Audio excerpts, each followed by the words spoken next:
Meanwhile, the health department says in some of those cases, the virus is being passed on by people who have no symptoms, in other cases by people who are going to work, even though they know they're sick. While only a test will confirm whether or not you have the virus, it's important to also know what symptoms to look out for. And now recently, the Centers for Disease Control added 4 new symptoms to that list. Sam Spangler with more tonight on what you need to know in a story that's new at 10. What has made COVID-19 so difficult for many health experts to pin down is the wide range of symptoms and even the lack of symptoms. The CDC adding to the symptom list last week congestion, runny nose, diarrhea, and nausea. Those on top of chills, fever, muscle pain, headaches, sore throat, and loss of taste or smell. The CDC also now estimates that 40% of carriers are asymptomatic, and half of transmission happens before a person infected develops symptoms.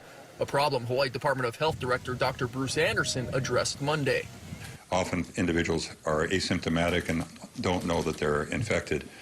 But this is a classic situation which I think emphasizes the importance of treating yourself and everyone else around you as though they were infected, and assuring that you're social distancing, staying away from others, wearing your mask. CDC Director Dr. Robert Redfield agrees that eliminating the virus really is that simple, saying Monday that if everyone could wear a face covering now for the next 4 weeks to 6 weeks, we could drive this epidemic to the ground. If that doesn't happen, clusters can appear out of thin air.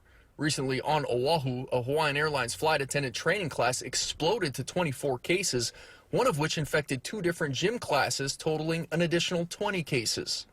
One case apparently attended both the gym classes, just showing how problematic it can be for a single individual to be in a closed environment. Tight spaces that aren't well ventilated are risky. Being in a small room with lots of other people sweating and breathing hard is not a good place to be. As are other situations.